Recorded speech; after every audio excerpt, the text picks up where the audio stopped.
And welcome to the first episode of Saving Throw. I'm Josh. And I'm Mike. And we're back. Woo! We are indeed. And by the way, I am new, so I was only in, one Saving Throw episode before, so I'm glad to be here. That's new, and that's old enough to be new. I don't know what I said. Whatever. So, we are coming at you. If you listen to the last show before this show, I don't know what to call it. I've been playing games for I don't know how long, ever. Well, how old are you again? I don't know. I'm a grandpa, so really, yeah. Well, I will be in August. Oh, nice! Congrats. So it's been at least 15 years, if not 20. So high school was 20 years ago, and it was middle school, so we'll say 25 years. All right. So I remember starting to play D&D, thinking I was learning chess by my cousin when I was 6. So probably, I'm going to date myself here, but 41 years. All right. I've been playing D&D, or some sort of role-playing game. So, yeah, for sure. Cool. So we've been doing this for a combined of math. That's why we don't use Thaco anymore. Now, indeed. So we're gonna, I've just started literally like in 2 days from when we recorded this. Hopefully, finally get to start playing 5th edition. I'm really excited about it. As you should be. It's as the versions of D&D come, I think this one probably has the best feel of old school Dungeons and Dragons with a new feel. I don't know if that makes any sense, but if you played 4th edition, which I skipped. Yeah, well, and rightfully so. I think 4th edition was more the idea of making a video game a tabletop game. That's how it turned into. Okay. So they took the storyline aspect out of the old school and added in the more advanced dice side of it.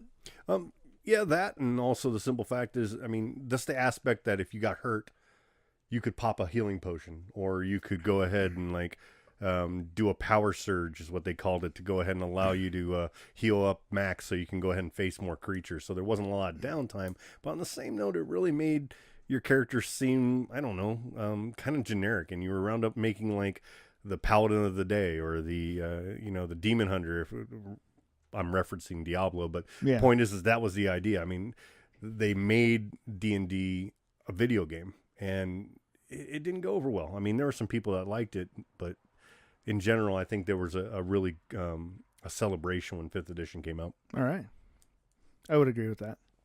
Of course, I got into it like 3 years after it came out, but whatever. So I was about to say something. Brain turned off. That's okay. I like hearing my own voice, so I'll go ahead and continue to talk a little bit. Just some of the things that I'm excited to talk about is the direction that they're going with 5th edition. I mean, they're bringing back modules. They're bringing back the web portal where they're that they had in 3rd edition a little bit, where what was it called? It was like the character creator that they had. They're doing that open source now on the webpage. And the company that's actually working with it, with Wizard of Coast, that is Curse Gaming. You might know them from doing a lot of database engines on web pages for World of Warcraft and things like that. So I'm really excited. I mean, we'll probably talk more about what's called D&D Beyond in a little bit, but yeah.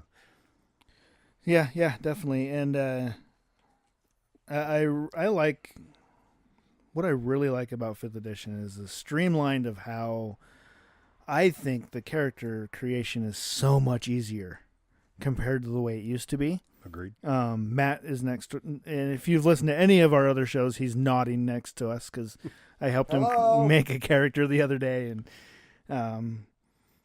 and I think the D&D Beyond thing it is literally going to take it beyond anything that we could ever loved about it. Because agreed. I mean, I'm just going to go into it. It's sitting here and I'm talking about it. So D&D Beyond is currently in beta. You don't have to like be approved. Be You can just go right approved to the and site. get a lottery number to get into it. You just go to www. Not that many. I'm just, it's Wikipedia and stuff. dndbeyond.com. And you can sign in. I'm automatically signed in because it's my browser. But there's a place where you can just sign in or sign up for it, and you're in. You get to be in the beta. Currently, they have the one thing that I absolutely love about 5th edition is that all the basic rules and characters and classes are 100% free online to download whenever you want. Right. No matter what. You want to be, and it's a Dungeon Master's Guide and a basic monster manual, I believe. Right. Well, I mean, the first beta phase, like you mentioned, they're breaking it down into 3 different phases. Yeah. The first phase is going to be the Compendium. So you have basically what you just said, everything that's in the Player's Handbook and the Dungeon Master's Guide. I believe a little bit of the Monster Manual, too. Well, it's the basic rules. It's anything right. that's currently free. So yeah, there's the Compendium, which is the basic rules set. There's spell list, and it's super awesome. You click on the spells. You go, okay, I'm a ranger. You click on the ranger, and look, there's all the ranger spells. And you just scroll down and go, okay, I'm casting this. And you click on the plus sign. It opens it up. It tells you it's a first level. It's a 1 bonus action. It's 90 feet range. Components, duration, school it's in, the attack or save. I mean, everything about it is just right there. One would argue that the layout on the website is actually more user-friendly and enjoyable to look at than the book Than the itself. books, yes, absolutely. There is incredible search features capability in this. You can just type in the spell name and search and do a filter for it, and it'll find everything. There's an items list that breaks it down even to the point of, okay, I want to find the deck of many things. I type in the word deck and hit search, and there it is. Boom. And it's the complete list and the 2 different versions that you can get and what they do. And funny how your one thing that you were wanting to go ahead and look up was deck of many things. I love the deck of many That things. That is equally the most campaign killer item and the funnest campaign killer item ever. Mm-hmm. I mean, who doesn't? It's like gambling with your character's life. You could get a keep, you could get death, and it never fails. I always draw like 8, and it never fails. There's the one person who draws say 5 or 8 and never gets anything bad, and that makes the entire rest of the party to go, hey, I want to draw 5 or 6. Yeah, and then they of course die, and it ruins the campaign. And there's the monster tab, so you can go in and go, I need to know what an adult copper dragon does, and you click on the plus, and there it is. Strength, dexterity, constitution, intelligence, wisdom, charisma, the challenge rating, armor class, hit points, everything's there. Right. And it has the hit points. It has, like in this case, 184 for an adult copper dragon, or it says 16d12 plus 80. So you could roll it out if you really wanted to. Now, one thing to mention, later on, this is the first phase of the beta. Yep. But later, they're going to have a dice roller built into the web page. They're going to have the ability to go ahead and create characters. Like you did mention, it is free currently with all the free material. Yep. However, in the future, I believe they're going to have a modular aspect to it, where you'll be able to go ahead and buy things, kind of similar to, if you're familiar with Hero Labs. Hero Labs is another program that I think we might want to mention, just for the simple fact that it does have a 5th edition D&D part to it. Okay. And it allows you to do character creation. It's not a officially licensed. Well, it is and it isn't. It has all the open source material that Wizards will allow. But so technically it's licensed that way. Right. Well, yeah, sure. It's licensed in that aspect, but it doesn't get all the features that you can normally get, say, on what they're doing, D&D Beyond. And I think that's why they were planning on doing D&D Beyond. So that's why they kind of didn't want to do the licensing for Hero Labs. But Hero Labs is an amazing character generator and rules tool. Yeah. Not that I'm trying to sell that. I'm just mentioning I like that a lot. And phase 2 is going to be the character builder and the character sheet. And this is not just internet on your laptop or computer. They are going to be releasing a app for your phone. And it's going to scale for the tablet and for your phone. So, I mean, if you have a phone with a small screen or a phone with a large screen or a tablet, it'll scale to fit each one. Yep. That is a phone with a large screen. I heard that covering for something. Yeah. Who knows? Do you have do you roll not a 20 often? I haven't rolled in so long. So I remember what I was going to say earlier. So one thing about there's a lot about 5th edition I love. One of the major things that really, really excited me is my favorite storyline and what I love campaign wise from the old days is Forgotten Realms. I love it. Default world, this isn't it? No. And now it is the official world for D&D 5th edition. So, and that's one of those things is that, if you buy the actual physical player's handbook, you get access to more than 4 races. And you also get access to the, is it arch? I don't know what they're called. Archetypes? Yeah, archetypes. Are they archetypes or are they? It's different for each race. Prestige class. Yeah, it's different for each race. They call it something different for each race and each class. So the like for instance, in the world of if you're making a elf, you can choose high elf or wood elf or drow or drow. I like to say drow. I don't. It's drow. I say drow. Get used to it. I see that's going to be a sticking point throughout this podcast. And I didn't realize, I bought all $200 worth of books. Totally justified. I mean, there's worse things to spend money on. And so I bought all these books, and I had no clue at that time that it was based in the Forgotten Realms world. Right. So I'm flipping through the player's handbook, and I see a picture of Driz there, and I'm like, oh my god. And then I realized, you can choose to be a drow, and you can do, oh my god, it's this campaign, or I'm reading up in one of the adventures I'm doing, and it starts in Baldur's Gate, and I'm like, everything's in Forgotten Realms. This is the coolest thing ever. I love it. And the nice thing, I think I mentioned before that they're going to be doing modules coming back out.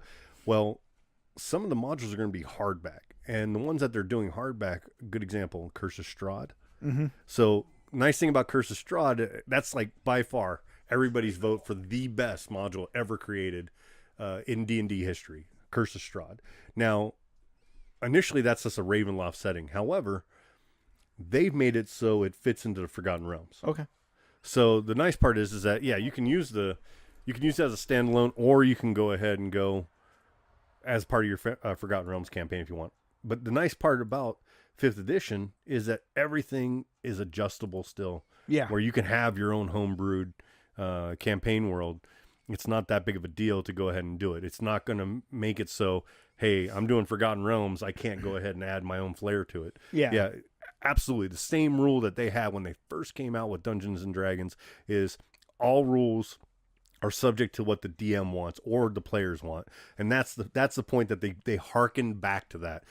God, I can't go ahead and tell you how much I enjoy that they went back. I remember when I first heard that they were going from 2nd edition to 3rd edition and how much I thought that was going to suck.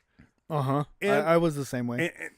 Now, I'm not saying that I'm a purist and that I have to go ahead and not like change. I like change. I give all games a chance.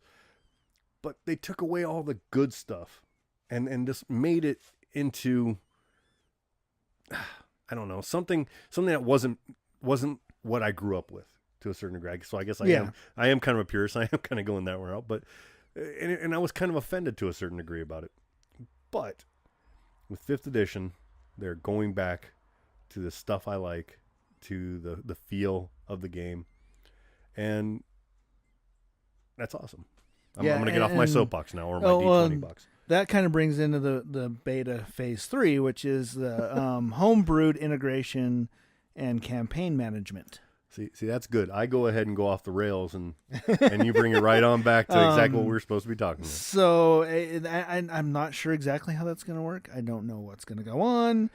That's the nice part. It'll be really interesting. I've been literally like refreshing this stupid webpage like every half hour a day at work, wondering when the next phase is going to open, so I can just make 50 million characters. Well, and from what I heard, this is of course not fact yet, but from what I've heard is that there's going to be the ability to upload your campaigns. Okay. So you can have all your players upload their characters. You can have you can upload your campaign notes, you can upload that. So it's going to be that type of web portal that you're going to be able to do. Now, that part I believe is going to cost money. Yeah, there is, but rightfully so. In that all the basic rule stuff will be free. It'll basically be a free app to get. You'll be able to use the website for free. They have said yes, obviously, because if you're buying the books, then that's paying more and you're getting more access to stuff. So they don't know if they're going to be doing a subscription type thing, right, or if it's just going to be a one-time pay to get access to everything. And maybe they'll just do expansions for modules or something where you spend like an extra $5 or something. Or maybe it'll be awesome and you can just scan the barcode on your book and it'll go, okay, you bought the book. That would be cool. You get access to the stuff. But knowing the prices that things are at right now, I'm hoping for $5, but I bet you it's not going to be $5. So that would be really, I don't know. It's exciting for me. I really, when I run my campaigns, I do more DMing than I've done playing as a player in the Dungeons and Dragons world. And the that's one thing that I've always done as a DM has been like, okay, we're done for the night. Everybody give me your characters. Okay. Because we don't want them to get lost. Is it just that, or do you like to go ahead and... Well, it's that, and if somebody doesn't show the next week... You can run as we an NPC. Still have their characters an NPC that's in the game already. Right. If they have, one of the worst situations that ever happened to me, and I wasn't DMing. Okay, it wasn't to me. I had fun with this, but we had, we were going through this game, and we stopped for the night, and we came back the next week, and one guy didn't show up, but he had the map.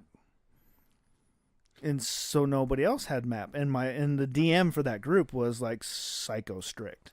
Well, and I'll, not to interrupt you, but I'll kind of go along with that. That kind of adds a little something when, okay, who did the map? That's the character that did the map.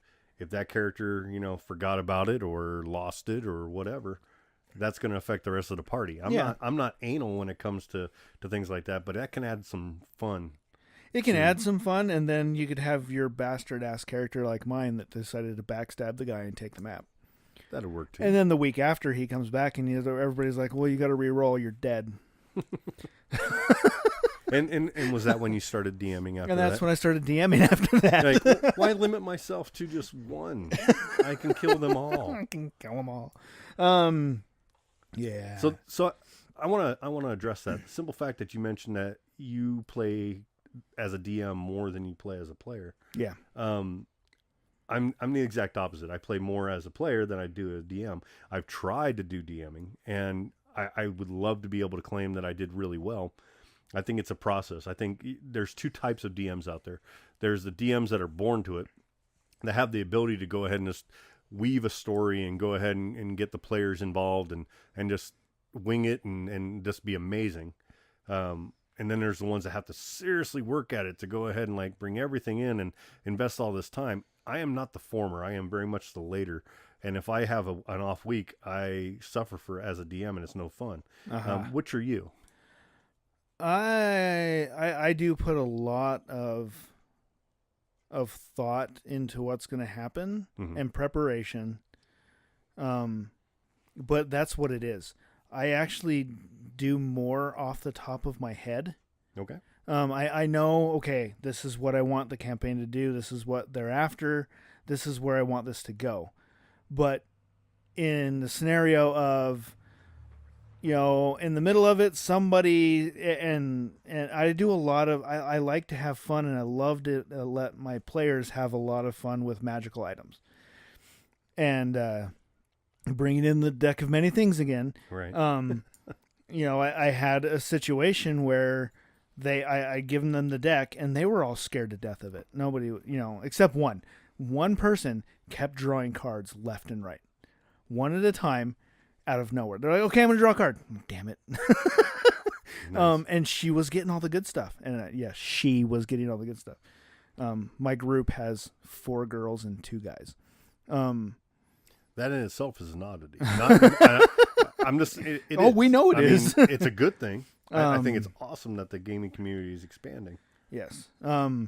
And she was drawing all the, and it was, okay, so I know that they want to do this, and in my brain, as far as the campaign goes, this is where I need them to go. I was using certain aspects of what they would do, what she was drawing from cards, to push them in the right direction, even though they were trying to go a different direction. I like that. In one of the games I played in, the DM, we had a deck of many things because eventually it will come. But he didn't want it to destroy the campaign. He wanted to see if he could make it work with the campaign. Mm-hmm. And he had the player, I can't remember who it was, but that player was cursed with the deck of many things that any person he met, he had to ask if they'd like to draw. Oh, nice. Yeah. And he couldn't draw. He wasn't affected by the deck. But he had to go. You ran into a king. Would you like a card? Would you like a card? Take Your a card, Majesty? any card. Or, God forbid, he went to a bar and played poker. And he would. So, I mean, yeah.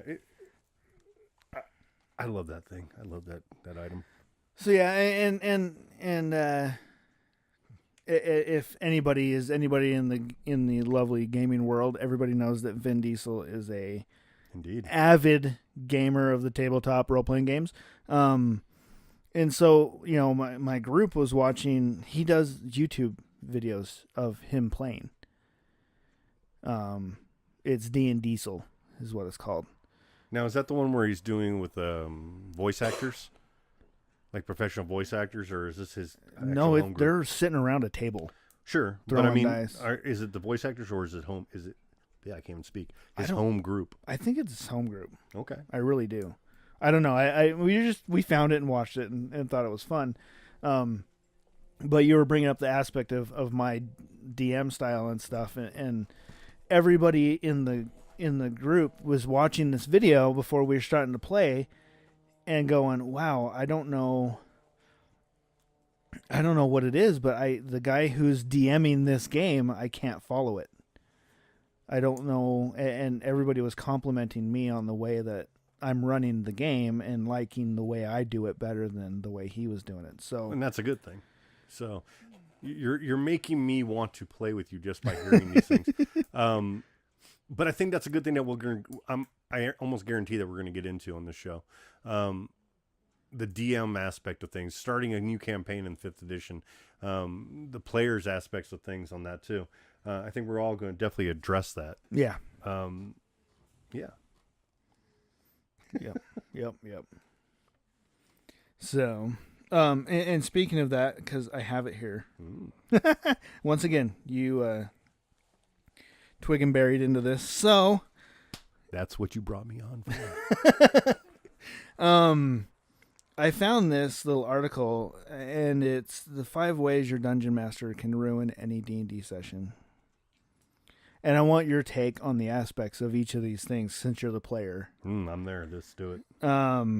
So the number 5th, the one thing is not knowing the rules. Now, we did talk about the fact that D&D was created as, yes, there are a set of rules, but it's meant, if you don't know it, you don't have to look it up and figure out exactly what's going on. Right. But there's always either the DM that has to live exactly as the book says, and I know that ruins a game instantly. I would agree with that. This one is more talking about the DM not being able to control the alpha nerd. The rules lawyer. Yep. We all know one.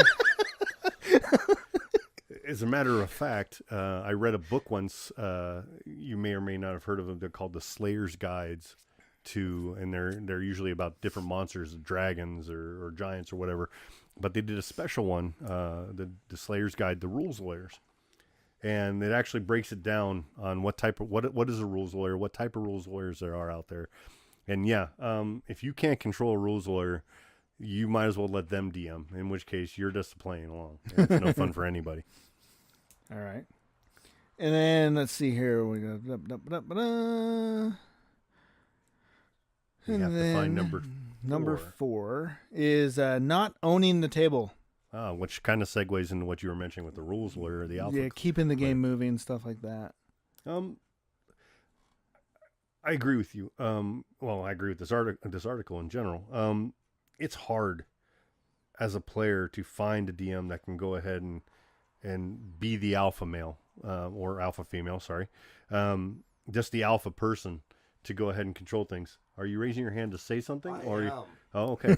Here. You got to. Oh, wait. Hi, this is Matt.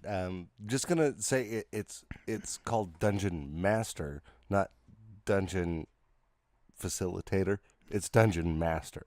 Take control. I felt like you were talking directly to me. It kind of was. I'm trying to learn, I swear. But, keeping control and keeping the game on track. Lack of preparation. Sorry. My biggest, when I was playing, my biggest problem with the groups, and this was, middle school and high school, so it's kids. I get it. I was stupid. But we would play a game starting on a Friday night, and we'd play for like 3 days straight. Absolutely. Oh, my God. I can't. But Go ahead. we'd get like 2 hours worth of gameplay in. And the rest of the time you'd be talking about your characters or just what's going on or how cool your stuff is. Oh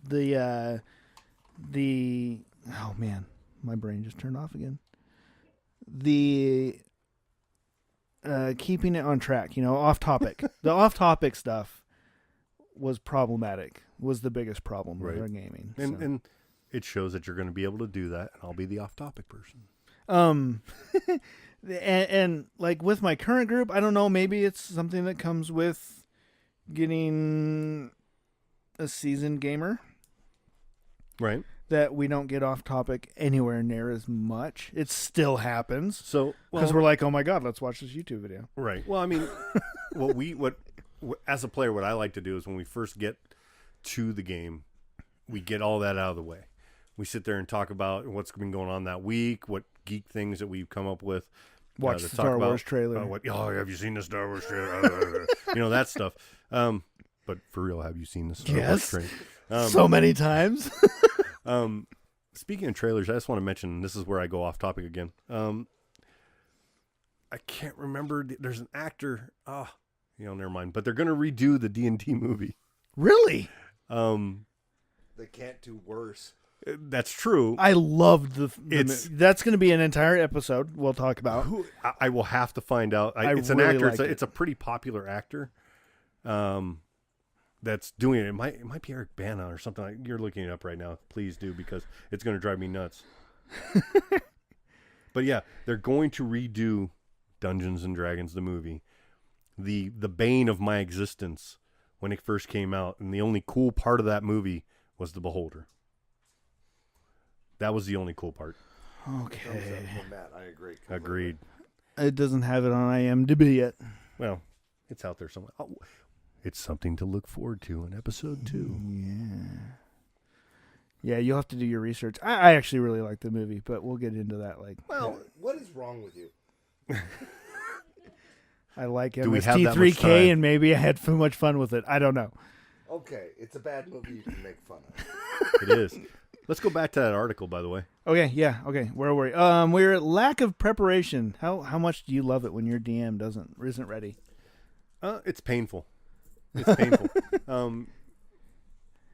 You round up doing things like sitting in a bar. Should we open this door? Is the door going to kill us? Or are you sitting there in the dungeon and going, okay, what's in this room? I don't know. Hold on. You were in a 10 by 10 square room with a rock in it. Yeah, I mean, you get a lot of those things. I mean, it's hard to invest your time because no matter what you say, the DMs, yes, they invest a lot of time to go ahead and make the worlds come to life. But if they don't, it's going to suffer for everybody. Everybody, like the players, they're investing to play the game, to create a character, to go ahead and be part of the narrative. So yeah, it really bothers me when the DM isn't prepared. And see, this comes into play the way I DM my games. So in the scenario of, I prepare as much as I can. I know what, okay, they're going into this dungeon. I will make up the dungeon in my head on the spot as we're going. I use game mats and grids and use little clear, beads or whatever Game tools. Yeah. To outline stuff, but I make it up as I go. But I also know, okay, there's going to be at least this in here and this in here and this in here. And while I'm in the middle of a combat in a certain room, I'll be actually prepping the next room. Nice. And see, this is why I'm excited for D&D Beyond, because you'll be able to do that in that website. And, I mean, not that I'm trying to go back to that, but I mean, I'm excited about a lot of things about D&D Beyond. Yeah. I'm excited with a lot of the ways that Wizards is going with 5th edition. I only see it getting better. I don't see it suffering. Mine will probably get a 5.5 edition or God forbid a 6, but I think, don't know. I mean, maybe it depends really, I guess, where we're sitting at, but we'll have it for a while, I think. Yeah, I think this one's going to be sticking around for a while. What do we got next? Hit me. Not knowing your group. And then it's got a picture of 3 shot glasses. I suffer from that. As a player, if the DM doesn't know us and gives us hey, we're going to do a lot of political intrigue as opposed to hack and slash, or vice versa, or we're doing hack and slash and no role play, that can ruin a game. I suffer as a DM that way. I have a vision when I want to go ahead and make a campaign and say, I'm going to tell this story. And I'm really been trying to work on being less my story and more our story. So, yeah, I suffer from that. And that's like the group that I've been playing with lately. The last game I ran with them, it was the first time any of them had played D&D. They'd played other RPGs, but that's the first time they played D&D. I literally spent the first week and with them making characters, and it was all 3rd edition at that time because that's what I have 15 billion books for. So that's what we went with. And then I went to a con and found 5th edition, and that was the end of that. Speaking of cons, but with that group, I don't know if it's part of my job. Maybe it's just built into me. Maybe my wife would have some kind of connection into this, but I have to read them on the fly to know, okay, this is the kind of player they're going to be. I need to go this route with them and do more puzzleistic type of things. So do you find that when you're it's good to have you there when they're creating a character. Do you have them come up with a backstory that you can go ahead and include into your world? In this scenario, I didn't. Okay. I have no problem with that happening. I prefer them. A couple of the players that are in the group really like backstory stuff. But we were so eager to play, they just never. And one of them, she's like, it'll take me 3 days to do my backstory. Well, and here's the thing. I encourage that. Just for the simple fact, as a player, I encourage that because I love when I come up with some things that will allow the DM to mess with me. Now, this might be a little self-centered in my ass, but I like to be the focus on something, even if it's bad. Your sister has died. Now, what are you going to do? Things like that. It brings me more into the game. So, and that's one thing that I really like about 5th edition as well, is if in the scenario, if you don't have time or you have somebody who really doesn't want to go, they want that kind of aspect to it, but they don't want to deal with doing it, you can just go into the book and there's I don't even remember what they're called, but they're there. Ideals and your flaws kind of thing. And you can roll for them and just have fun things that you can mess with later on Right. in the character. And it's there built in. You don't have to use it, but it's there Right. if people want to use it. So if you want to have that scholar background, it allows you to kind of make your own little background in the beginning. Yeah. That whole section I like a lot. Also, it gives you some little props. You have things like a set of gambling dice, or like I think they had some very minor magic items involved in there. I mean, but it was really cool. And there was the like for the Outlander, which is kind of the outcast out in the forest thing. Mm-hmm. That one's really, you carry around a trophy from an animal that you've, hunted down and killed. And if you're playing a ranger class, that could work out really well to a backstory. So that aspect is really cool. So For sure. and the number one reason, Dun dun dun. not setting a regular time. This is where it gets really interesting because I was in the military for 4 years of my life. If you're not 15 minutes early, you're late. And you know what? Game time is freaking 4:00 every Friday. Everybody better fucking show up. That's the bad side of my DM side, I think, because I'm too strict on it.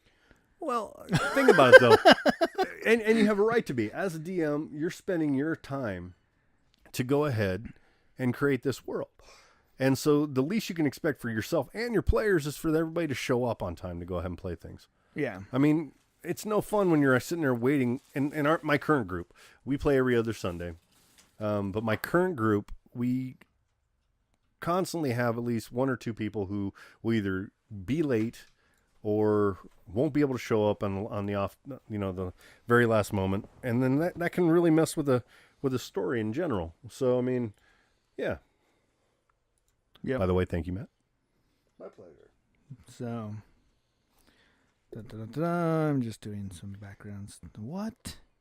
Oh, Matt's fired. What So yeah, did I do? nothing. He made me look extremely good looking on that picture. You're ridiculously good looking. I'm ridiculously good looking. So yeah, and yeah, so that's that article. So Well, that's all right. Yeah. So I think we should kind of revisit that article okay, after your first week as a of DM of 5th edition. at 5th edition. All right. Yeah, I had a tangent I was going We to go can off on. we there, can but I do forgot. that. So next week, yeah, we can revisit that. I want to talk about Adventure League next week. Well, wait. Okay, yeah, Adventure League, yeah, absolutely. I don't know. You want to do some Pathfinder stuff? I do. So I love Dungeons and Dragons. Don't get me wrong. It got me involved in gaming. However, I will say this: 3.5 kind of made me try other games, and so I tried Pathfinder, and I really like Pathfinder. Pathfinder gave me that fix that I always wanted. It had the so much source material that you can not know where to start at times, but so much source material. It's awesome just to read in itself. If you need to get that fix, it's there. And yeah, I love Pathfinder. Love stuff. And I would love to go ahead and talk about Pathfinder and maybe some of the things. You mentioned the Adventure Society. Well, they have a Pathfinder Society also. So they have organized play. So Cool. Yeah, absolutely. Yeah, I really like that about 5th edition. That's one thing that really got me into it. So we might be able to talk about that entirely. I don't know, but we can do that. Yeah. So let's definitely get the aspect of jumping into 5th edition as a DM, and I can give the aspect of jumping into 5th edition as a player. I played a little bit longer in 5th edition than you have,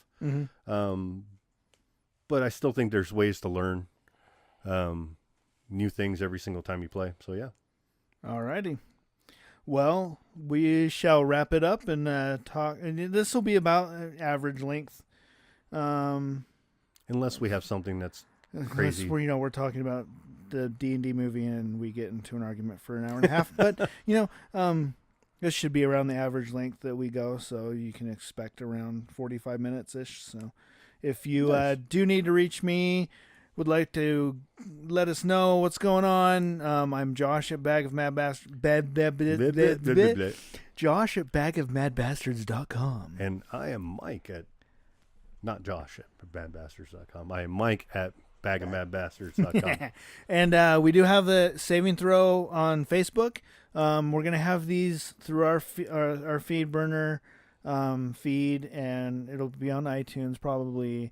And also we're going to have it on a new YouTube channel with some interesting things going on there. So keep an eye out. I think for they were those. mentioning a 360 camera at one point in time. Can you imagine making characters and being able to look at what character is being created while we're talking about it? That's going to be awesome. So until then, we shall roll the dice later. Don't you know who I am?